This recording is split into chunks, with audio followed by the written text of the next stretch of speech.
Well, Janelle, I'm finally getting to making this into a video, and I will post it on my YouTube page. You know, you asked for Darrin's stories, and I've told you that I have two that are very much related and have had a significant impact on my life, and I believe how Darrin impacted the lives of many others, in particular his classmates and fellow football players. Darrin was a tall, strong, impressive young athlete. He had all the signs of being as good or better than his brother Pat. And in summer practices, we were doing tackling drills into the landing pads that were used for high jump and pole vault. Darrin makes a big hit, drives the kid that he was tackling into the pads. He gets up and seems a little dizzy, and we have him stand down, and things do not get any better. He still seems dizzy the rest of practice. We make contact with his mom and suggest he gets checked out for a concussion, and it was at that time they discovered the tumor, and the story of his fight and recovery started. Darrin comes back to school and is attending class with a para. He's in a wheelchair, he cannot see, and he barely talks above a whisper. But he is there and he is trying. He's exhibiting an awful lot of courage just doing that. He was in what I believe was sixth period biology class. You might remember that every Monday I would give a talk about some life skill or something other than biology to start the class. And sometimes it would take a whole Monday class period. And on this particular Monday, it was going to, because it was my discussion about resolutions and goals. Now, in that same class, I believe I had a whole lot of members of the football team that were all sophomores, and at least 12 and maybe as many as 20. It was a big class and boys and girls, and again, it was a very talented group of kids. And Darrin was a teammate and a contributing member of the team up until that event in practice in the summer of his freshman year. Each of these guys and gals had an opportunity to write a goal and state a goal as part of the day's exercise. Everyone's writing and talking and stuff, and the para with Darrin asked me to come over. Darrin was sitting in the front of the row next to the science office door. I remember it like it was yesterday, and as I write this, the tears are in my eyes. In fact, I've had to do this video a couple of times because I do break up a bit, and I may do it again, but I'm going to hopefully finish it this time. I walk over and she says, Darrin wants to tell you his goal. I say, okay, and I lean over and Darrin whispers to me, I'm going to walk again, and I will walk across the stage at graduation. I stood up and looked around and at the para who had also heard what Darrin whispered, and I said, that's a really big goal. You just keep getting after it, Darrin. Let's see you accomplish it. Of course, the guys on the team get together. I believe it was Stuart and Reed, I think Mike was even there, and they ask, Coach, can we say our goal out loud? They say they can, and I do not really remember who it was. It stands up and they say, we are going to be state football champions when we are seniors. And we had the football team was getting better and better. I knew it, and this was a very, very talented group of young men.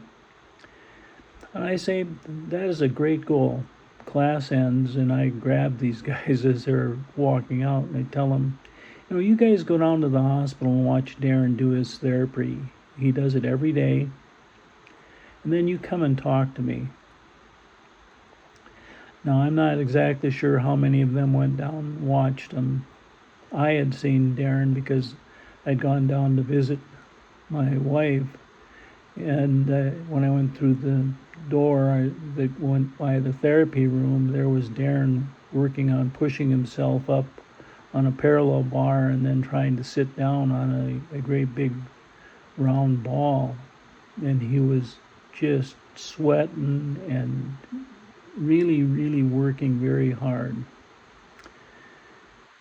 And as I was also coaching these guys at this time, I knew the guys that had made the commitment to the weight room and doing big things to reach goals. And anyway, they came back and they started talking to me. And I said, you guys saw what Darrin was doing to get better. His goal is to walk again by the time he graduates. I listen to every team I have ever coached, and I've been very fortunate to coach on a couple of state championships here in Lisbon, but they were individual championships, and they were in wrestling. But there is one thing to say it, and there is a totally different thing to take the actions to do it. Every day when I would open the weight room in the armory for players in the morning and again in the evening, and Joe Howell, who was my assistant coach at that time, did exactly the same thing with me. We would see 4 to 6 guys in the morning and 4 to 6 guys in the evening. However, after that visit of those few guys, all of a sudden the team dynamic changed in a 24-hour period of time. The number of players showing up to lift and get better expanded to 22 every day. That year I left teaching at Lisbon, something I have regretted for many reasons over the years. However, we do know that those 22 guys plus Darrin won a state football championship. I was fortunate to help out a little bit during that season, and Joe Howell was the head coach. Joe gave me this after the team won the state championship in overtime. Now, the one thing that happened during that season is,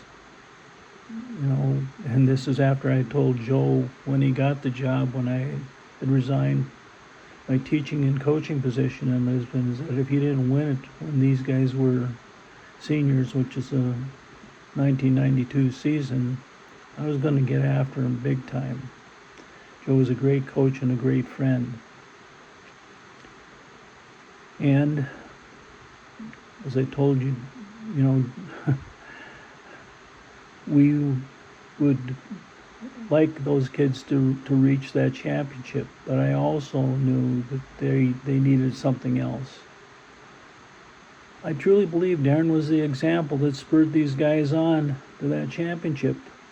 Darrin was at every game in his jersey, or maybe not, but he was there. His spirit was in every play, and his courage to persevere was there. Despite overwhelming circumstances, I had the good fortune to see Darrin, do a lot of great things, become an inspiration not only to his teammates and his classmates, but also right here in Fargo.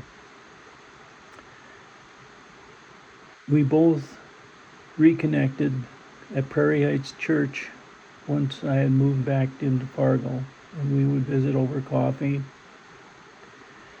I lost track of Darrin because he actually moved on to, I'm not sure if he changed churches. I don't think he did that. I think by that time he had also moved. But I do thank the Lord for special people. And I think we each need to thank the Lord for special people in each of our lives.